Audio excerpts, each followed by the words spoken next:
Alas 11 na ng hating gabi. Siyempre, night shift, nakagising lang, nagutom.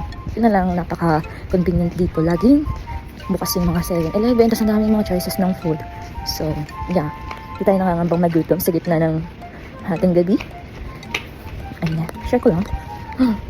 At ayan na nga, nandito lang ako sa may 7-Eleven para pumili ng aking kakainin. At dahil may bago na naman sa aking paningin, ito ang aking napili. Korean style beef bibimbap. Hindi nyo natatanong, mahilig talaga ako mag-try ng kung ano-ano, lalo na yung mga bago sa paningin ko, yung mga bagong products nila. Masyado din kasi talaga yung curiosity ko sa mga bagay-bagay, ganyan. At eto nga, nagdagdag pa ako ng pizza kasi feeling ko hindi ako masasatisfied sa bibimbap lang. Sobrang naman katakawa ng babae. So, ayan, for the wait na din ako maluto dito sa may microwave. Kuko, pakibilisan naman. For nagutom na talaga ang girl. Ayan, karipas na pauwi at syempre iba na ang gutom. At ayan, ito na yung tsura niya. Parang nagmekos-mekos ensa na. Pero sabi nga, don't judge the book by its cover. Kaya tara nang lumamorn.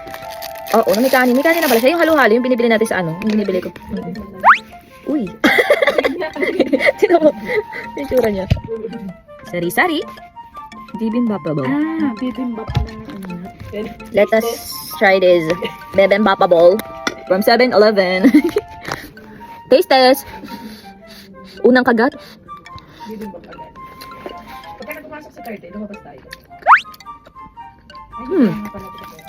Okay din, sarap naman. May ano siya, may beef. Parang normal na bibimbap lang din. May ano siya, may sipa ang anghang.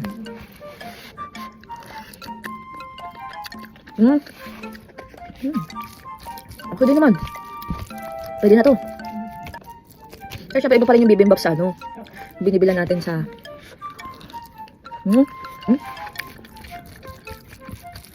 manamis-namis. Parang malapit siya sa basil rice, yung Thai basil rice na binibili ko din. Not bad. May carrots, may damo. Beef. Anong tawag din ba sa parang, ang tawag dito? Parang mushroom ba to? Yung ng bibimbap.